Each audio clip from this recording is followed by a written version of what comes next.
The storm rolling across the Texas plains that July evening in 1876 looked like the wrath of God himself. And Evangeline Morgan stood at her bedroom window watching the lightning crack the sky in two, wondering if heaven was trying to tell her something about the wedding planned for tomorrow. Her hands trembled as she pressed them against the cool glass, watching the distant thunder clouds gather like dark omens on the horizon. 22 years of life, and tomorrow it would all belong to Clayton Harding, the man her father had promised her to 6 months ago when their ranch fell into debt.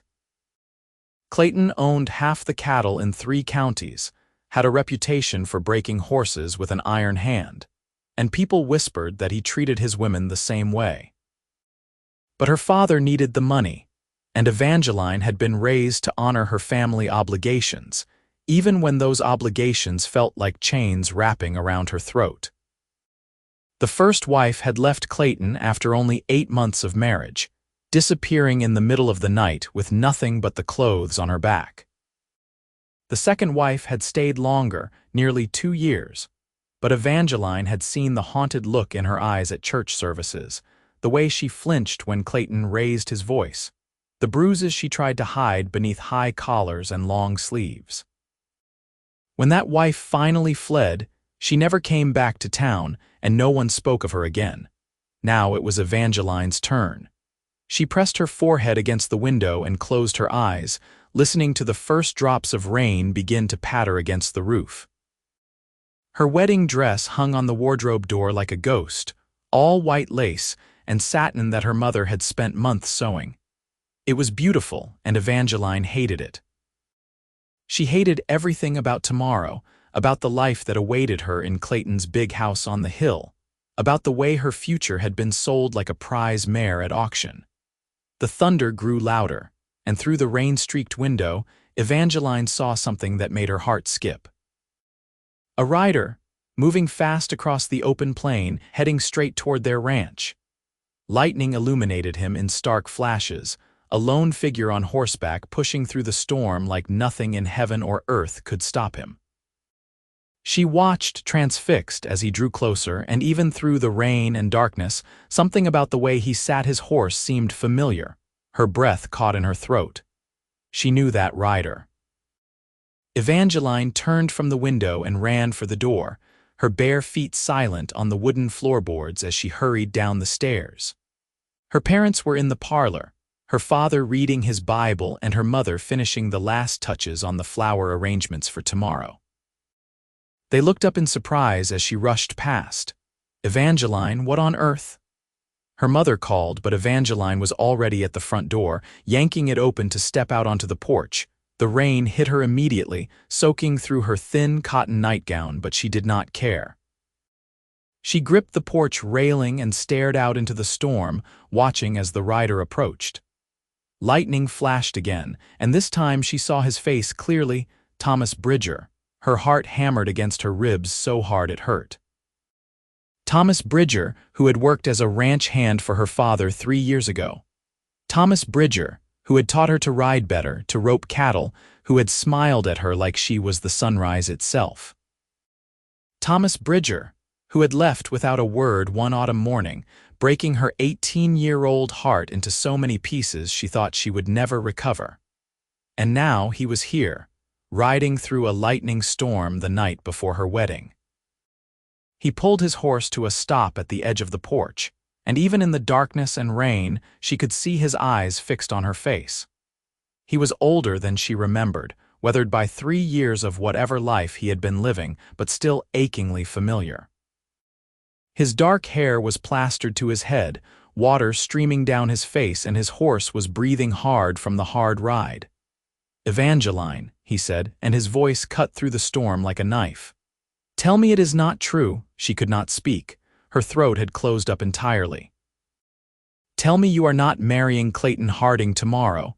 His voice was rough, desperate. "Tell me the rumors I heard in San Antonio were lies."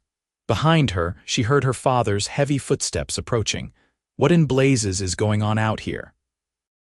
Her father appeared in the doorway, his face darkening when he saw Thomas. "Bridger, what the devil are you doing on my property?" Thomas ignored him completely, his eyes still locked on Evangeline. "Is it true?" she found her voice, though it came out barely above a whisper. "Yes." Something flickered across his face, pain so raw it made her chest ache. "Do you love him?" "That is quite enough," her father barked, moving to stand between them. "You have no right to come here asking such questions. My daughter's marriage is none of your concern. Now get off my land before I fetch my rifle. I am not leaving without an answer." Thomas's jaw was set, stubborn and fierce. "Evangeline, do you love Clayton Harding?" "Answer him nothing," her father commanded, but Evangeline was already speaking. "No." The word came out stronger than she expected. "No, I do not love him." Thomas swung down from his horse in one fluid motion, landing on the porch steps. Her father moved to block him, but Thomas's voice was steady and sure. "Then do not marry him. Come with me instead." "You have lost your mind," her father sputtered. "My daughter is promised. The contracts are signed. The wedding is tomorrow. You cannot just ride in here and, 'I can and I am.'" Thomas took another step closer, though he kept his eyes respectfully on Evangeline's father even as he spoke to her. "I know I have no right to ask this. I know I left without explanation, without even a goodbye. But I have spent 3 years trying to make something of myself, trying to become the kind of man who could give you the life you deserve. I have been working cattle drives, saving every penny, and I just bought a piece of land up in Montana Territory.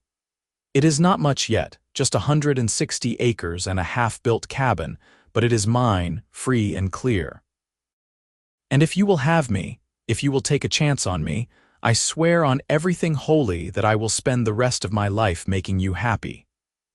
The rain poured down around them, and Evangeline felt like her entire world was tilting on its axis. 3 years she had spent trying to forget Thomas Bridger, trying to convince herself that what she had felt for him was just a young girl's foolish infatuation. But looking at him now, seeing the desperate hope in his eyes, she knew the truth. She had never stopped loving him. "Not for one single day. This is madness," her father said, but his voice had lost some of its authority. "The debt, Evangeline, without this marriage we will lose everything." "How much?" Thomas asked sharply. Her father blinked. "What? How much does she owe Clayton Harding? What is the debt?" $3,000, her father admitted, and even saying it aloud seemed to pain him. The ranch had 2 bad years in a row, the drought and then the cattle fever. Clayton offered to clear the debt in exchange for Evangeline's hand.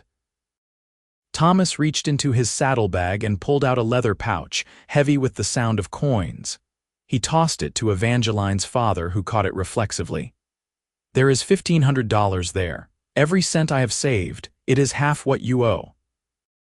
I will work off the rest. I will sign a contract. I will do whatever it takes, but I am not letting Evangeline marry that man." Her father opened the pouch, his eyes widening at the gold coins inside. For a long moment, no one spoke except for the thunder rolling overhead. Then her mother's voice came from inside the house, soft but clear. "John, let her go." They all turned. Evangeline's mother stood in the doorway, tears streaming down her face. "I have watched our daughter grow paler and quieter every day since we announced this engagement. I have heard her crying in her room at night, and I have heard the stories about Clayton Harding, about what he did to his other wives." Her voice broke. "I will not sell our daughter's happiness and safety for money. I will not do it." "Margaret," her father said weakly, but Evangeline could see the conflict in his eyes. He loved her, she knew that. He had always loved her. He had just been desperate and frightened and trying to save everything he had built. "Please, Papa," Evangeline whispered. "Please do not make me marry him." Her father looked at her, really looked at her, perhaps for the first time in months. Then he looked at Thomas, standing in the rain with desperation and determination written all over his face. Finally, he looked down at the pouch of gold in his hands.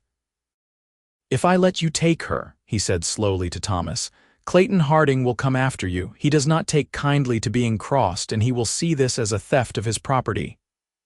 "I am not his property," Evangeline said fiercely. "I know that, daughter, but he will not see it that way." Her father's shoulders sagged. You will have to run and run far. Montana might not even be far enough. Then we will go farther if we must, Thomas said, but I am not leaving her here. The lightning flashed again, illuminating all of their faces in stark white light. In that moment, Evangeline made her choice. She had been obedient her whole life, dutiful and good and proper, but she would not be obedient about this. She would not sacrifice herself on the altar of her family's debts. I am going with him, she said. Her mother let out a sob and rushed forward, pulling Evangeline into a tight embrace. Then go quickly before we change our minds, before Clayton hears and tries to stop you. She pulled back, cupping Evangeline's face in her hands. Be happy, my darling girl, be safe and be happy. I will write to you, Evangeline promised, tears streaming down her own face now. As soon as we are settled, I will write. Her father stood silent for a long moment, then nodded once sharply. Take the bay mare, he said gruffly.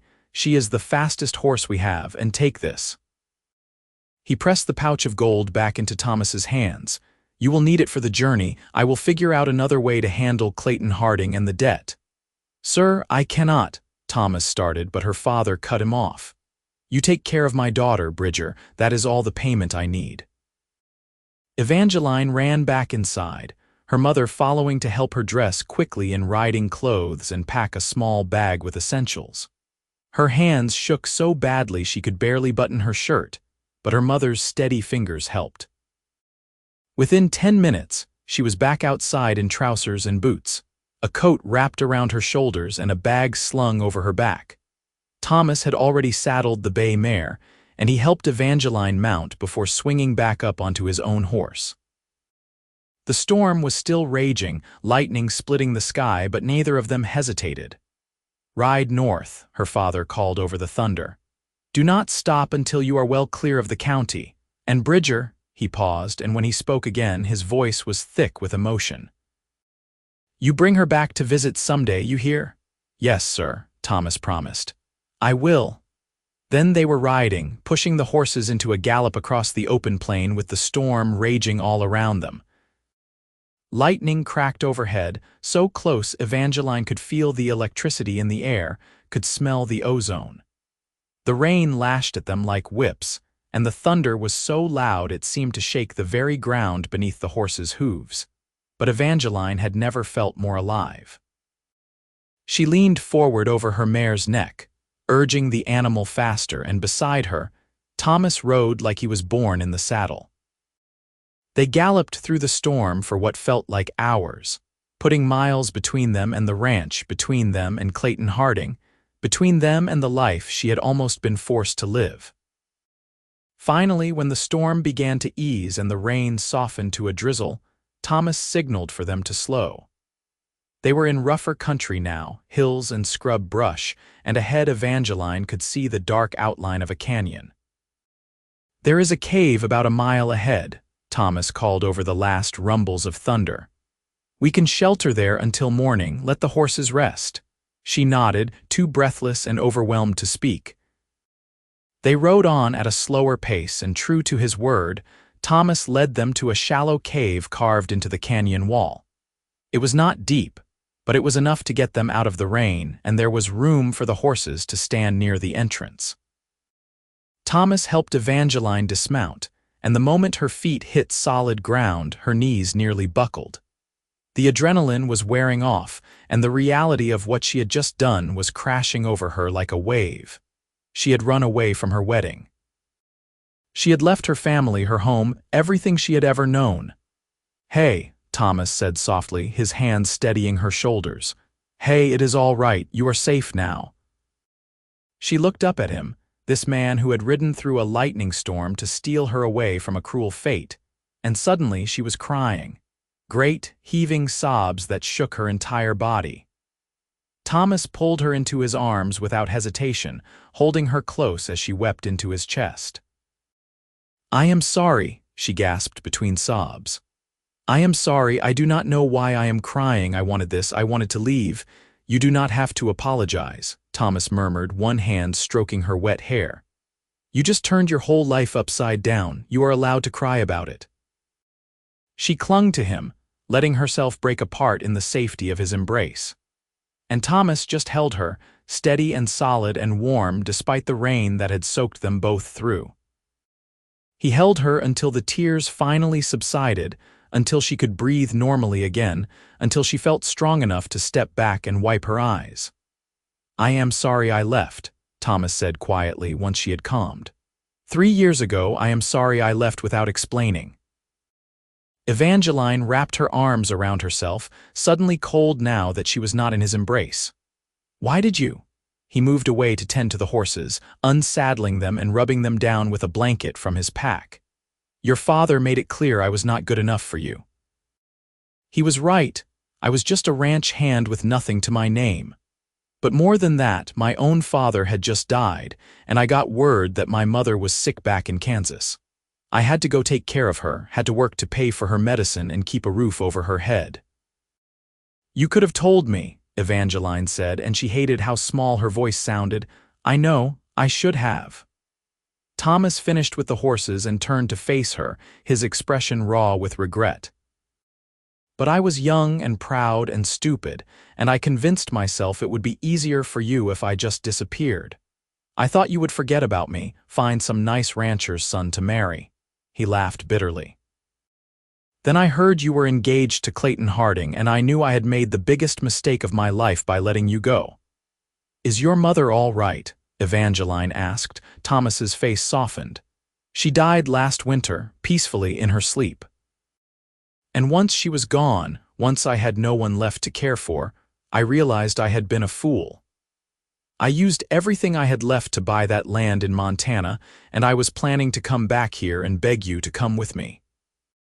Then I heard about your engagement, and I rode like hell to get here before it was too late." "You almost were too late," Evangeline whispered. "One more day, and I would have been married to him." Thomas crossed the space between them in 2 long strides and took her hands in his. "But I was not too late. You are here, you are with me, and I swear to you, Evangeline, I will never leave you again, I will never give you cause to doubt me." She looked up into his eyes, those familiar warm brown eyes she had dreamed about for 3 years, and felt something settle in her chest. "I loved you," she said quietly. "When you left, it broke my heart. I loved you too, I still love you, I never stopped." The words hung in the air between them, honest and raw and true. Evangeline felt tears threatening again, but this time they were different. Not tears of fear or grief, but of relief, of hope, of joy. "I do not know what happens next," she admitted. "I do not know what we do now, where we go, how we survive. But I know I would rather face an uncertain future with you than a certain hell with Clayton Harding." Thomas smiled, and it was like the sun breaking through clouds. "We will figure it out together. We will ride north to Montana, we will build a life on that land, and we will be happy. I promise you that." He leaned down slowly, giving her time to pull away if she wanted to. But Evangeline did not want to pull away. She rose on her toes and met him halfway, and when his lips touched hers, it felt like coming home. The kiss was gentle at first, tentative, 3 years of separation making them almost shy with each other. But then Thomas's arms came around her waist and Evangeline's hands slid up to his shoulders. And the kiss deepened into something fierce and desperate, and full of all the longing they had both carried for so long. When they finally broke apart, both breathing hard, Thomas rested his forehead against hers. "We should try to get some rest. We have a long ride ahead of us tomorrow." Evangeline nodded, though she was not sure she would be able to sleep. Her entire body was still humming with adrenaline and emotion and the lingering sensation of Thomas's kiss. But Thomas was already spreading out blankets near the back of the cave, creating a space for them to lie down. They lay side by side on the hard ground, close enough that their shoulders touched, and stared up at the cave ceiling. Outside, the last of the storm was rolling away, the thunder growing distant. "Thomas," Evangeline said into the darkness. "Yes, thank you for coming back for me. For riding through that storm." She felt him turn toward her, and even though she could not see his face clearly in the darkness, she could feel the intensity of his gaze. "I would ride through 100 storms for you, Evangeline. I would ride through hellfire itself if it meant keeping you safe." She believed him. And for the first time in 6 months, since her father had announced her engagement to Clayton Harding, Evangeline felt something like peace settle over her. She reached out in the darkness and found Thomas's hand, lacing her fingers through his. He squeezed gently, and they lay there together, hands clasped, listening to the rain fade away and the horses breathing softly near the cave entrance.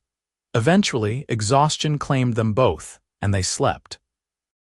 Evangeline woke to pale dawn light filtering into the cave and the sound of birds chirping outside. For a confused moment, she did not know where she was. Then she felt the warm weight of Thomas's arm around her waist, felt the solid presence of him behind her, and everything came rushing back. She had run away from her wedding. She was lying in a cave somewhere in the Texas wilderness, wrapped in the arms of the man she loved. The realization made her smile. Thomas stirred behind her, and she felt him press a soft kiss to the back of her head. "Morning," he murmured, his voice rough with sleep. "Good morning," she whispered back. They lay there for a few more precious moments, neither wanting to break the spell. But reality could not be held at bay forever. Thomas finally sat up, running a hand through his disheveled hair. "We should get moving. I want to put as many miles as possible between us and your family's ranch before Harding realizes you are gone." Evangeline sat up as well, trying to smooth down her own hair, which she was certain looked like a bird's nest. "How long do you think we have before he comes after us? Hard to say. If your father can stall him, maybe a full day, but we should not count on it." Thomas stood and offered her his hand, pulling her to her feet. "Can you ride hard today? We need to make good time." "I can ride as hard as necessary," Evangeline said firmly. She was sore from yesterday's wild gallop through the storm, but she would not complain. Not when their freedom depended on speed. They ate a quick breakfast of jerky and hardtack from Thomas's supplies, then saddled the horses and set out. The morning was clear and bright, all traces of last night's storm washed away except for the damp earth and puddles that dotted the landscape. They rode north, keeping to rougher terrain where their tracks would be harder to follow. As they rode, Thomas told her about Montana, about the land he had bought sight unseen based on a description from a land agent in San Antonio. "It is in a valley near the Yellowstone River," he explained, his voice warm with enthusiasm despite the urgency of their flight. "Good water, decent grazing land. The agent said there is timber nearby for building and the soil is rich enough for a kitchen garden." "It sounds beautiful," Evangeline said, trying to picture it. She had never been farther north than Dallas. "I hope it is. But even if it is not, we will make it beautiful. We will build a good home there, Evangeline. I promise you that." They rode all day, stopping only briefly to rest the horses and eat. Thomas kept scanning the horizon behind them, watching for any signs of pursuit. Evangeline tried not to think about what would happen if Clayton Harding caught up with them. She had seen him angry before, had seen the cold fury in his eyes when things did not go his way. She did not want to imagine what he would do if he found them. As the sun began to set, painting the sky in shades of orange and pink, Thomas led them to a small creek hidden in a grove of cottonwood trees. "We will camp here tonight," he said. "The trees will hide our fire and we need to let the horses drink and graze." While Thomas tended to the animals, Evangeline gathered firewood and tried to make their campsite comfortable. It was strange, this new life of sleeping under the stars and cooking over an open fire. But it was also exhilarating in a way she had not expected. She felt more alive than she had in months. They made a simple dinner of beans and bacon, and as they ate, Thomas laid out his plan. "We will need supplies before we leave Texas. There is a town called Red River crossing about 3 days' ride from here. It is small, not likely to have heard about your situation yet. We can stock up there, then head into Indian Territory and up through Kansas." "That is a long journey," Evangeline said, though she was not complaining, merely stating fact. "About 6 weeks of hard riding, maybe longer. But the longer the trail, the harder it will be for Harding to follow." Thomas poked at the fire with a stick, his face serious in the flickering light. I will not lie to you, Evangeline, it is going to be difficult. We will be sleeping on the ground, rationing our food, riding until we are both saddle-sore and exhausted. Are you sure you want to do this? It is not too late to turn back. Evangeline set down her plate and looked at him steadily. I am not turning back. I would rather ride for 6 months than spend one day as Clayton Harding's wife. Thomas smiled at that and reached across the fire to take her hand. You are braver than you know. I am terrified, she admitted, but I am also free. For the first time in months, I feel like I can breathe. They sat by the fire talking long into the night, sharing stories from the 3 years they had been apart. Thomas told her about his mother's last days, about the cattle drives he had worked and the characters he had met along the way.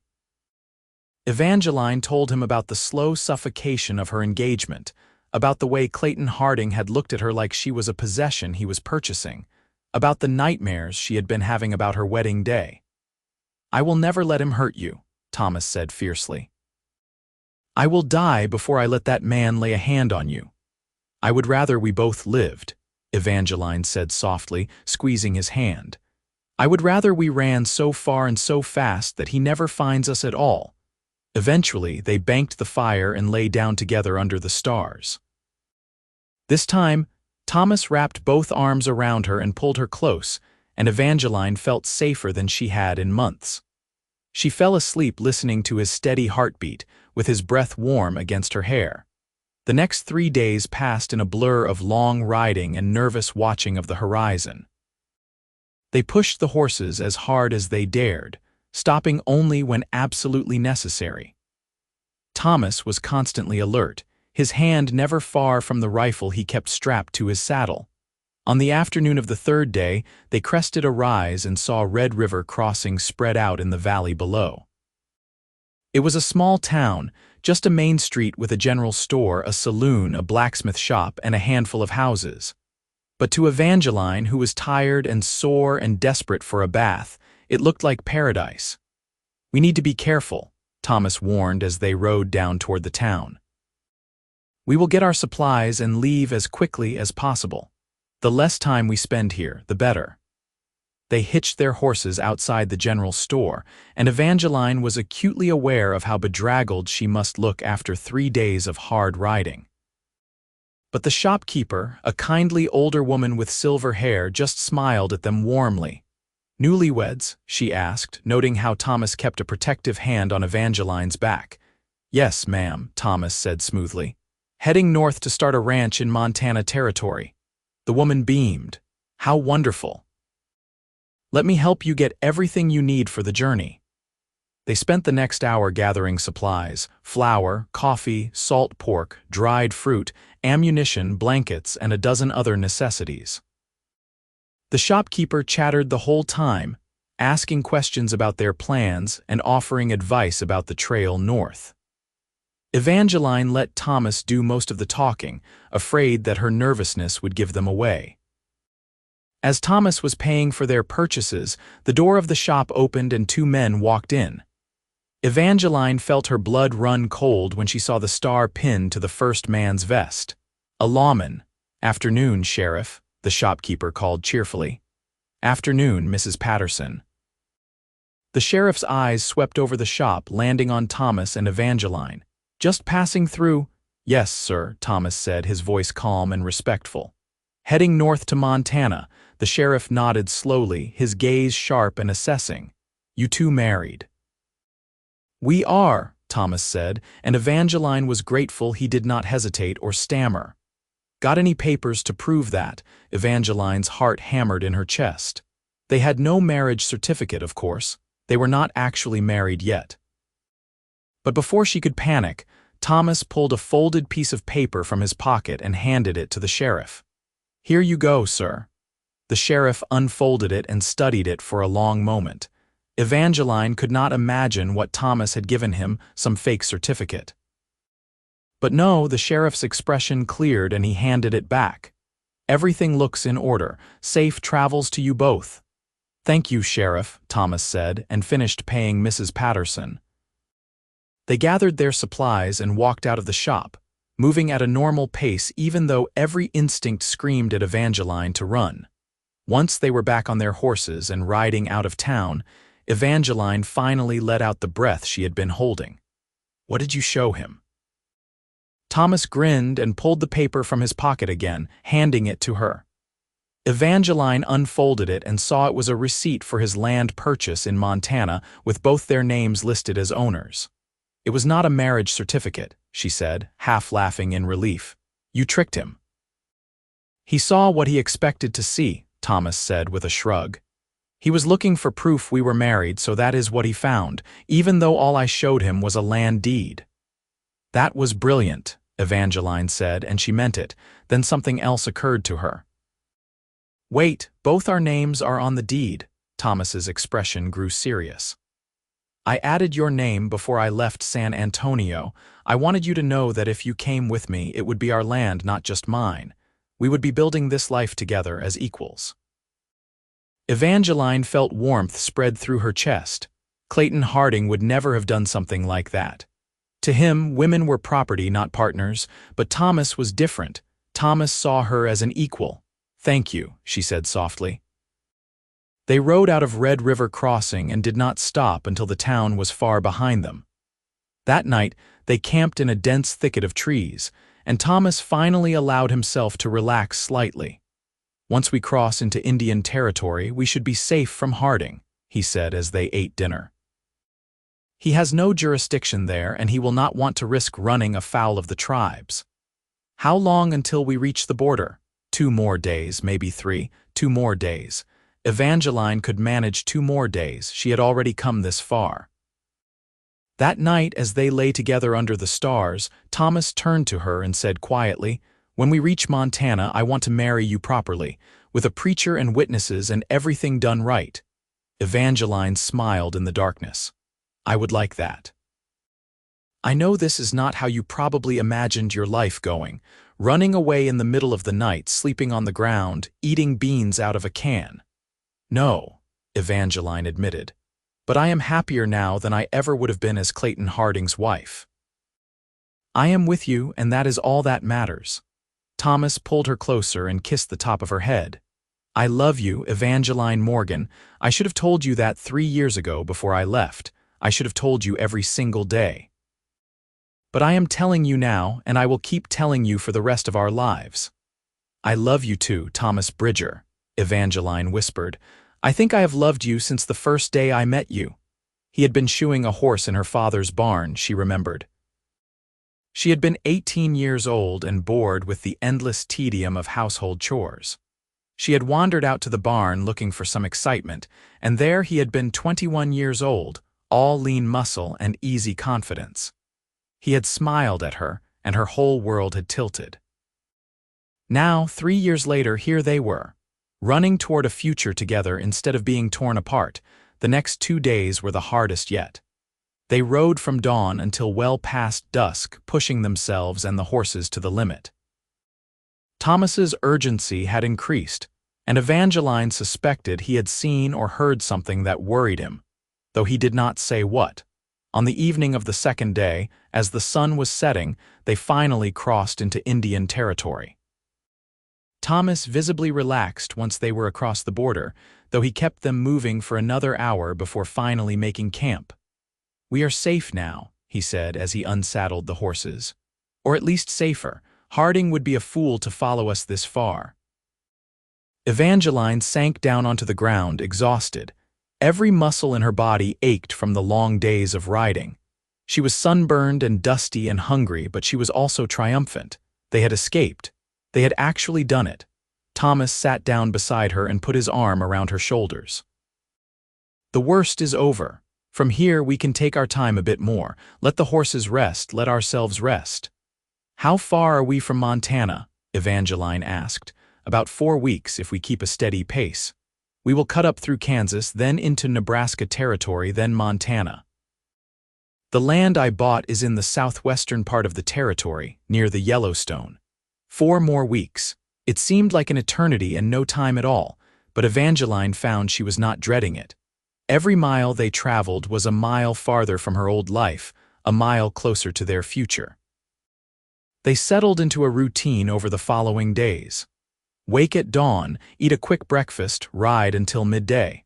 Stop to rest the horses and eat lunch, then ride until evening. Make camp, cook dinner, talk by the fire until the stars came out. Then sleep wrapped in each other's arms and wake to do it all over again.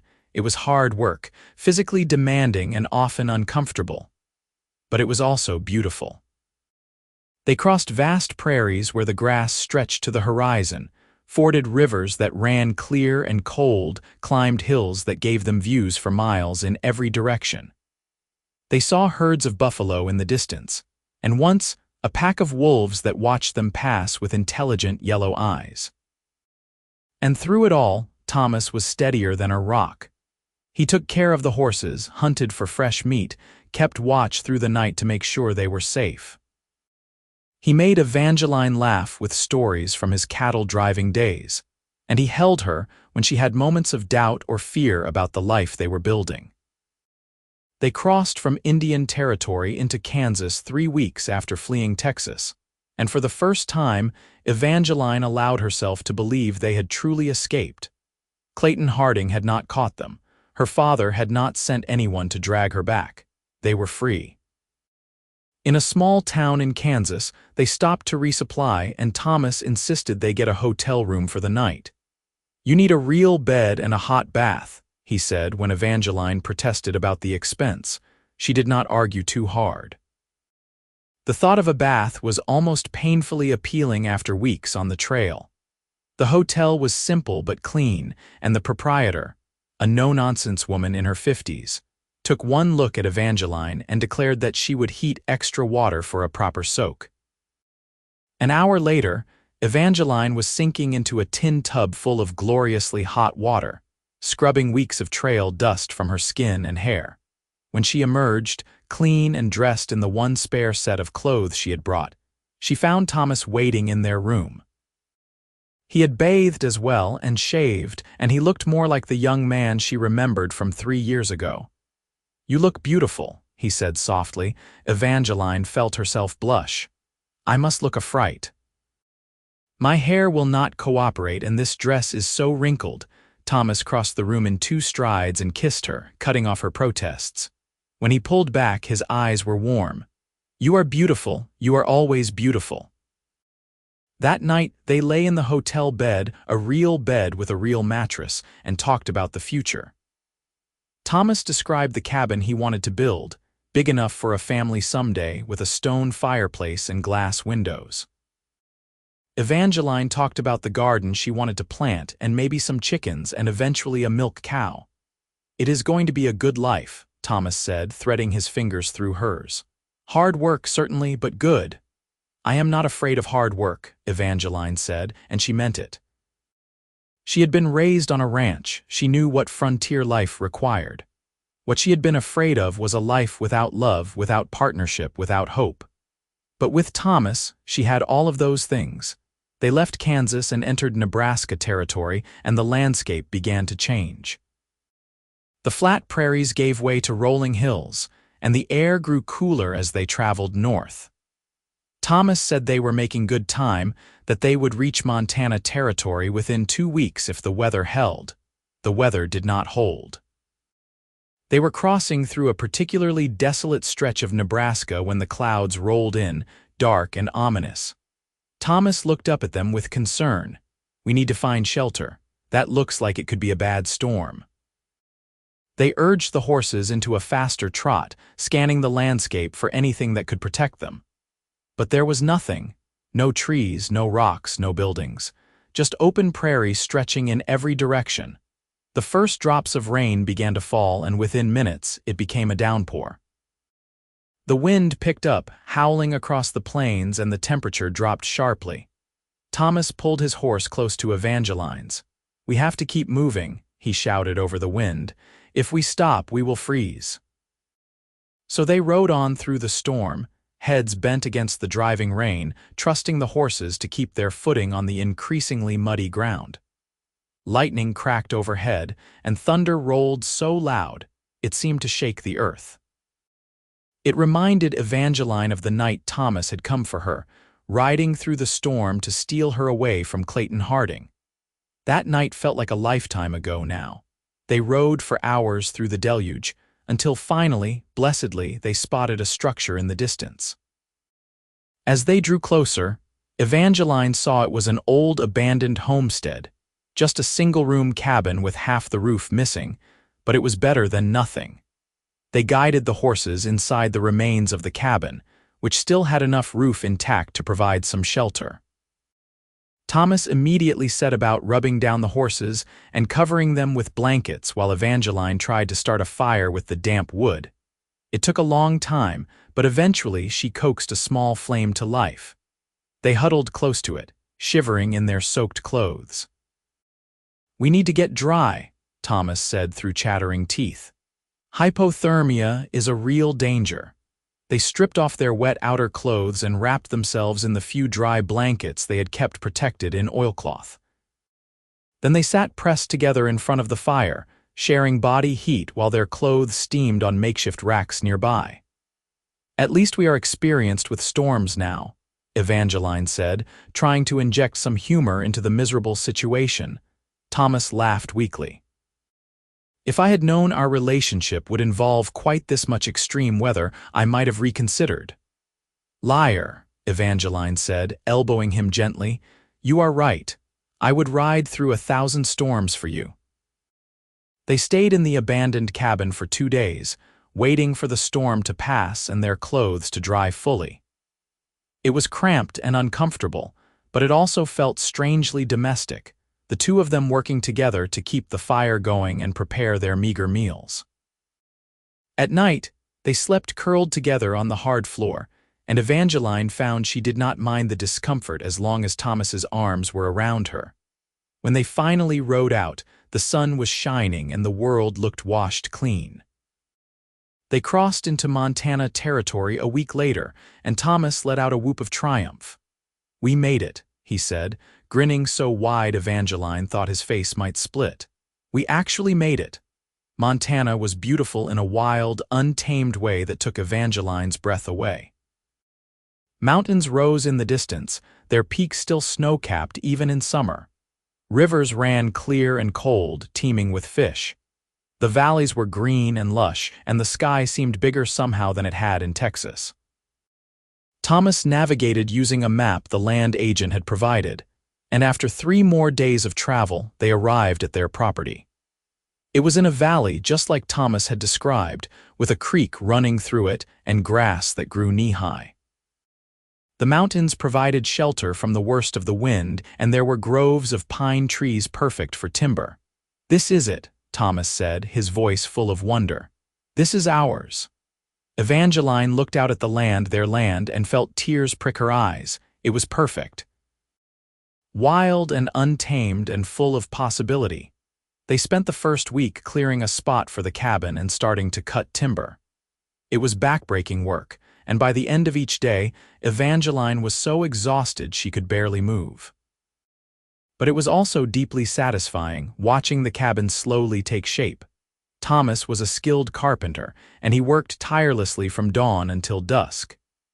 Evangeline helped where she could, but she also took on other tasks, hunting for small game, fishing in the creek, foraging for edible plants.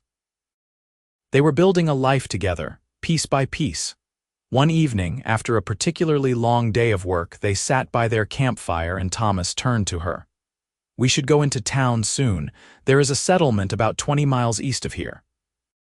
We need more supplies and," he paused, looking almost shy, "and I want to find a preacher. I want to marry you properly, Evangeline." Her heart swelled. "I would like that very much."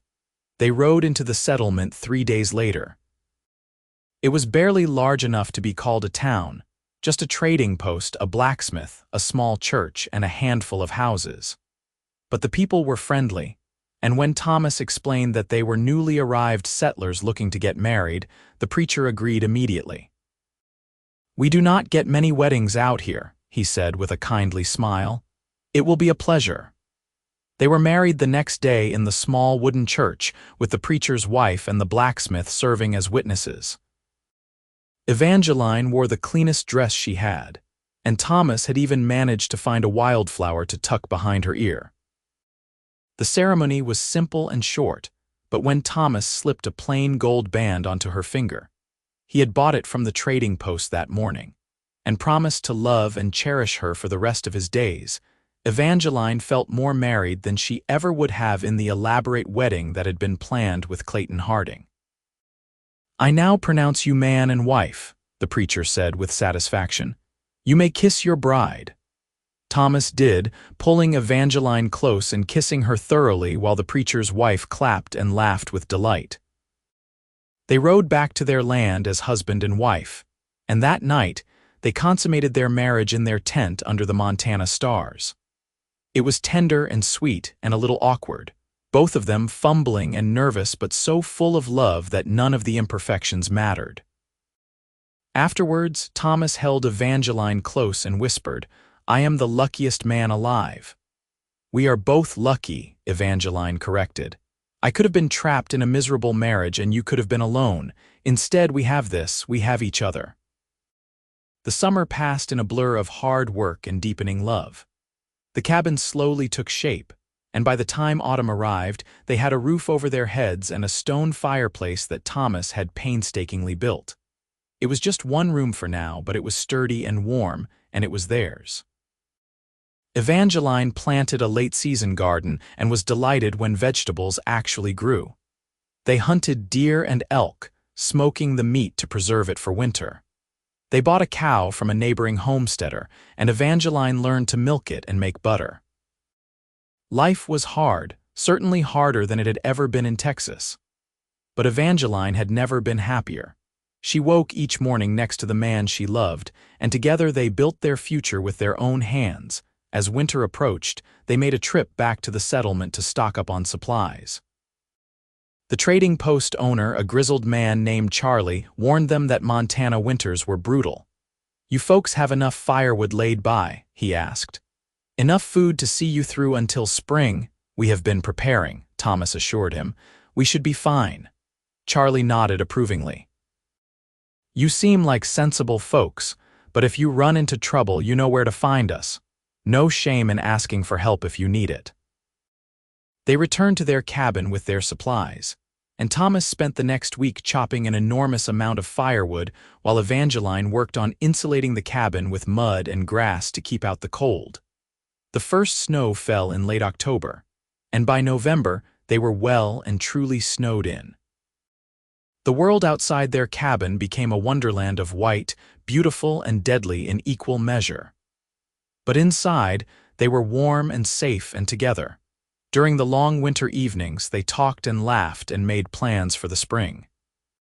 Thomas taught Evangeline to play poker using dried beans as chips, and she taught him the songs her mother had sung to her as a child. They read to each other from the one book they owned, a worn copy of Shakespeare's sonnets that had belonged to Thomas's mother.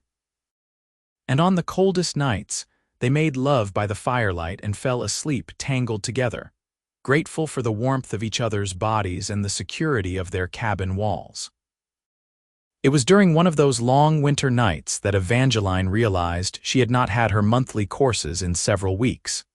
She lay awake beside Thomas, one hand pressed to her still flat belly, and wondered if it could be true. She waited another month to be sure, and when her courses still did not come, she finally told Thomas. His eyes went wide with wonder. "Truly, you are certain?" "As certain as I can be without a doctor," Evangeline said, unable to keep from smiling at his obvious joy. Thomas let out a whoop and swept her up in his arms, spinning her around the cabin. "We are going to have a baby. Evangeline, we are going to have a baby," she laughed, dizzy and happy. "We are, probably sometime in late summer if I am calculating correctly." He set her down carefully, suddenly worried. "Are you all right? Should you be resting? What do you need?" "I am fine," Evangeline assured him. "Women have been having babies since the beginning of time." "But yes, we should probably ride into the settlement once the snow melts and talk to someone about finding a midwife." Thomas nodded seriously. "We will do whatever we need to do to keep you both safe and healthy." The rest of the winter passed in a haze of anticipation and preparation. Thomas started building a cradle, carving it carefully from pine wood. Evangeline began sewing baby clothes from scraps of fabric, her stitches careful and precise. When spring finally arrived and the snow began to melt, Thomas rode to the settlement and arranged for a midwife to come stay with them as Evangeline's time approached.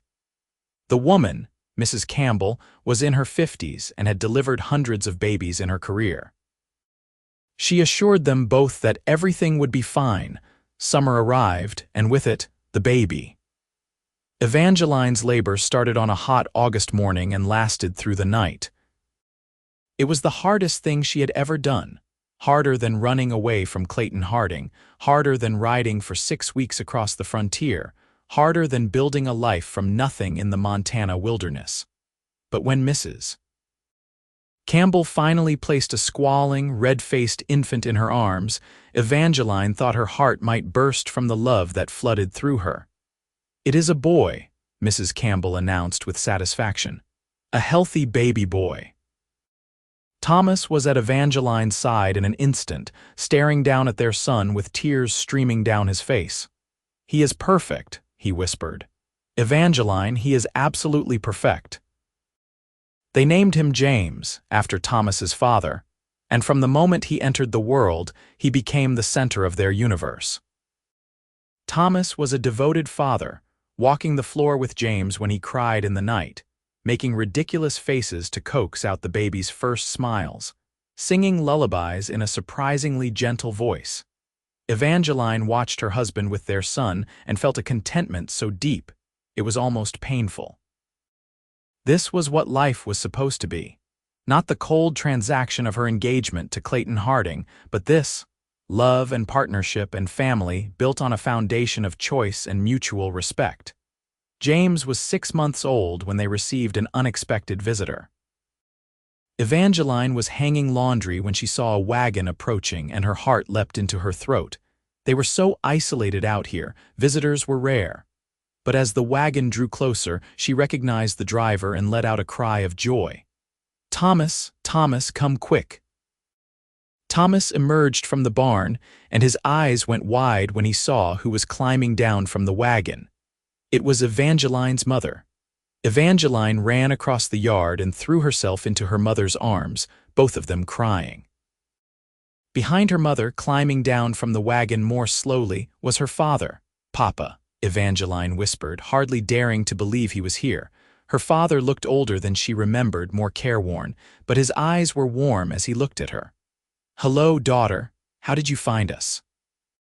Thomas asked, coming to stand beside Evangeline with his hand protectively on her back. "Your last letter had the name of the settlement," Evangeline's mother explained.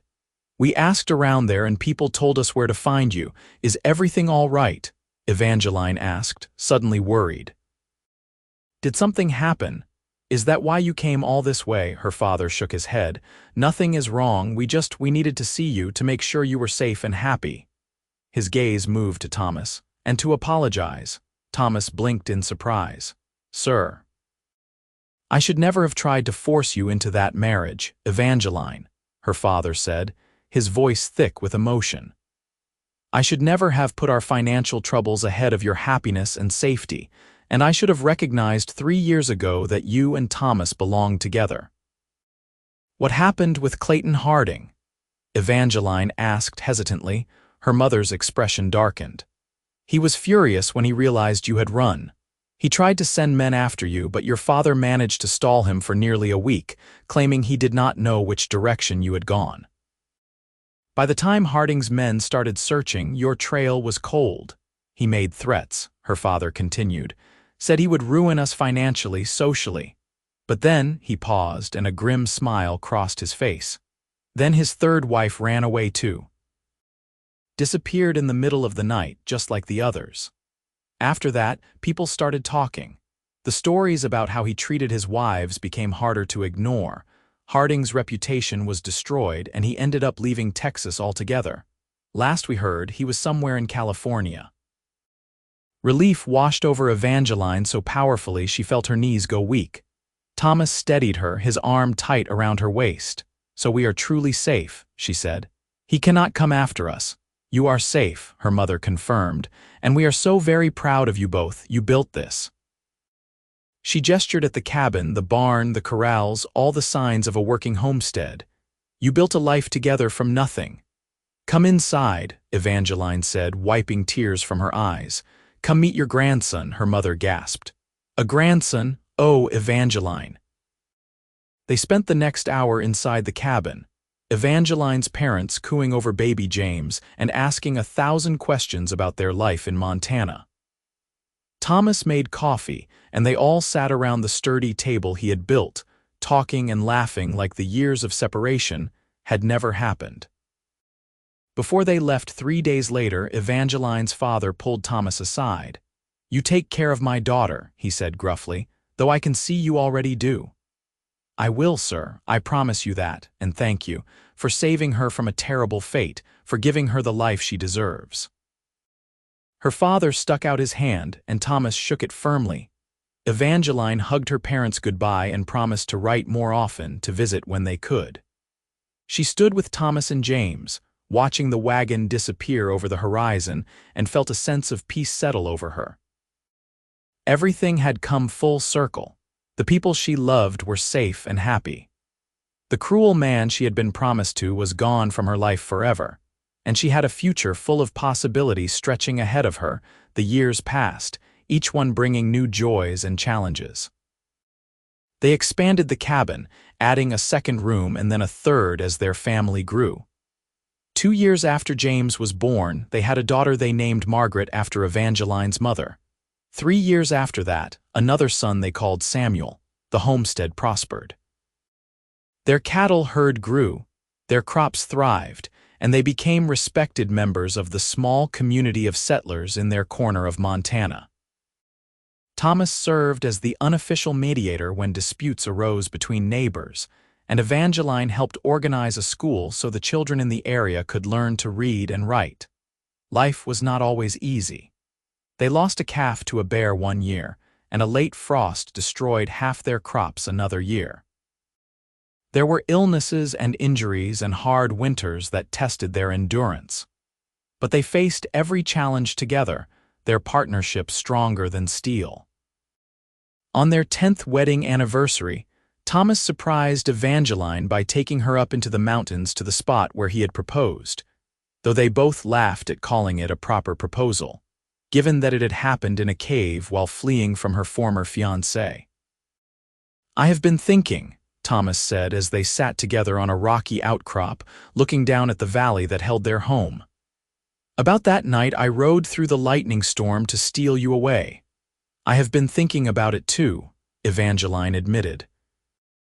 "About how terrified I was and how brave you were."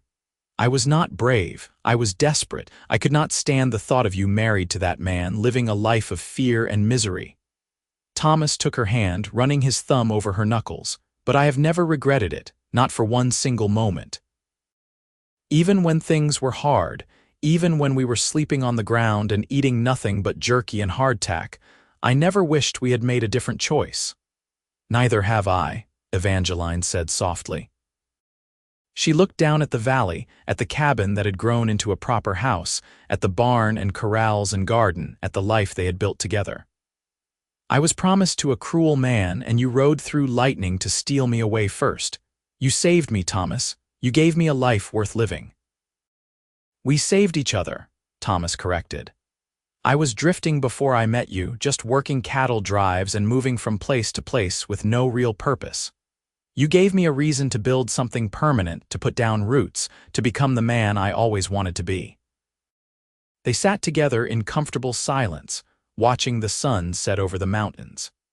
Down in the valley, Evangeline could see smoke rising from their chimney, knew that their children were probably pestering whoever was watching them about when their parents would be home. "We should get back," she said finally, though she was reluctant to leave this moment of peace. Thomas helped her to her feet and kissed her, long and slow and sweet. "I love you, Evangeline Bridger. I will love you until my last breath and beyond." "I love you too, Thomas, always and forever." They rode back down to their home as the stars began to appear, and when they arrived, They were greeted by 3 shrieking children who tackled them with hugs and excited chatter about everything that had happened while they were gone. That night, after the children were finally asleep and the house was quiet, Evangeline and Thomas lay in their bed, a real bed with a real mattress, much more comfortable than the one in that Kansas hotel so many years ago, and talked about the future. "James will be old enough to start helping with the cattle soon," Thomas said, "and Margaret already shows promise as a rider. Samuel wants to learn carpentry," Evangeline added. "He watches you build things with such fascination. They are good kids. We are raising them right." "We are," Evangeline agreed. Then she turned to face him in the darkness, her hand finding his. "Thomas, I am pregnant again." There was a beat of silence, then Thomas let out a joyful laugh and pulled her close. "Another baby, truly, truly. The midwife confirmed it yesterday when I went to town. This is wonderful news, amazing news." Thomas kissed the top of her head. "4 children, we are going to need to expand the house again." Evangeline laughed. "We probably will, but we have time. The baby will not arrive until spring." They lay together in the darkness, making plans and dreaming dreams, just as they had for the past 10 years. And as Evangeline drifted off to sleep, safe and warm in her husband's arms, she thought about how far they had come from that desperate flight through a Texas thunderstorm. She had been promised to a cruel man who would have broken her spirit and destroyed her soul. But Thomas Bridger had ridden through lightning to steal her away first, and in doing so, he had given her everything: love, partnership, family, freedom, and a life more beautiful than anything she could have imagined. Spring came, and with it, their 4th child, another daughter they named Rose. She was a tiny, perfect thing with Thomas's dark hair and Evangeline's green eyes. The older children were enchanted with their baby sister, constantly wanting to hold her and play with her. The years continued to roll by, bringing new seasons and new experiences. They added a 2nd story to the house to accommodate their growing family. They bought more cattle and more land, expanding their operation. They hosted dances and gatherings for the community, their home becoming a center of social life in their corner of Montana. When James turned 18, he started courting the daughter of a neighboring rancher, a sweet-natured girl named Emily who reminded Evangeline of herself at that age. She watched her son fall in love with the same helpless, all-consuming passion she had felt for Thomas, and she gave him the advice her own mother had once given her: "Follow your heart, but use your head too." James and Emily were married in the church in the settlement, with the whole community in attendance. Evangeline cried happy tears as she watched her firstborn son pledge his life to his beloved, and when she caught Thomas's eye across the crowd, she knew he was thinking the same thing she was. This was what love was supposed to look like. Not fear and obligation and contracts signed under duress, but joy and choice and partnership. Margaret grew into a strong-willed young woman who was more interested in ranching than cooking. She could rope a steer as well as any cowboy, and she had a gift with horses that reminded everyone of her father. When she announced at 19 that she wanted to start a horse breeding operation, Thomas gave her a section of their land and his full support. Samuel did indeed become a carpenter, apprenticing with a master builder in town and eventually starting his own business. He built houses and barns throughout the territory, his craftsmanship sought after for its quality and artistry. And Rose, the baby, grew into a gentle soul who loved books and music and spent hours reading to the younger children in the community school that Evangeline had helped establish. On their 20th wedding anniversary, the whole family gathered at the homestead for a celebration. All 4 children were there, along with James's wife Emily and their 2 young sons. The house rang with laughter and chatter, and Evangeline looked around the dinner table that evening at all these beloved faces and felt her heart overflow with gratitude. After dinner, she and Thomas slipped away to sit on the porch and watch the sunset, just as they had done so many times over the years. "Do you ever think about what your life would have been like if I had not come for you?" Thomas asked quietly. Evangeline shuddered. I try not to. But sometimes I do, and it terrifies me. I would have been so miserable, Thomas, trapped and afraid and slowly dying inside. Well, you are not trapped now. You are free and loved and surrounded by family.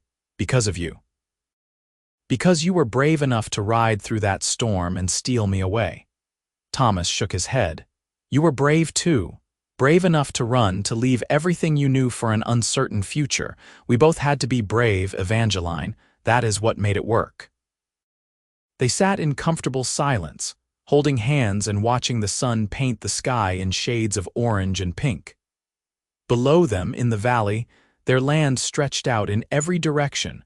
Hundreds of acres of prime Montana grassland, all of it theirs, all of it earned through hard work and determination. I would do it all again, Evangeline said suddenly. Every hard moment, every struggle, every challenge, I would do it all again in a heartbeat because it led me here to this life to you. I would too, Thomas agreed. 1,000 times over I would choose you. Inside the house, they could hear their grandchildren laughing, their children talking, the sounds of family and love and home. This was their legacy, not just the land and the houses and the cattle, but this. The family they had built together, the community they had created, the love they had nurtured and protected through 2 decades of life's ups and downs. As the stars began to appear in the darkening sky, Evangeline leaned her head on Thomas's shoulder and smiled. She had been promised to a cruel man, destined for a life of fear and misery.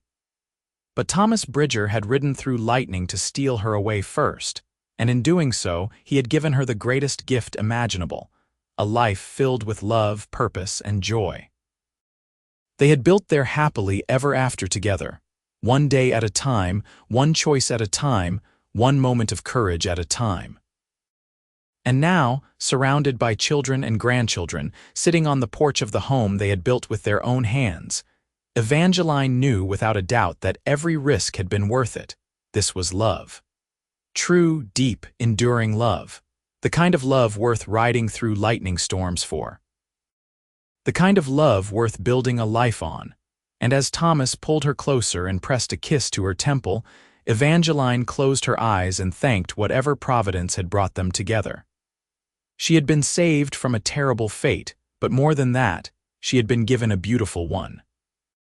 The night grew darker, and eventually they rose from the porch to rejoin their family inside. But first, Thomas pulled Evangeline into his arms one more time and held her close. "Thank you," he whispered against her hair. "Thank you for choosing to run with me that night. Thank you for building this life with me. Thank you for loving me. Always," Evangeline whispered back. "I will always love you, Thomas Bridger, until my last breath and beyond." And there, under the Montana stars, with their family gathered inside and their future stretching bright before them, they sealed that promise with a kiss, just as they had done on their wedding day 20 years ago, and just as they would continue to do for all the years to come. Their story had begun with a desperate flight through a lightning storm, with fear and uncertainty, and a leap of faith into the unknown. But it had become something beautiful, a testament to the power of love and courage, to the strength that comes from partnership, to the joy that follows when two people choose each other against all odds. Thomas and Evangeline Bridger had built more than just a ranch in the Montana wilderness. They had built a home, a family, and a love story that would be told for generations to come. The story of how a cowboy rode through lightning to steal away the woman promised to a cruel man, and how together they created their own happily ever after.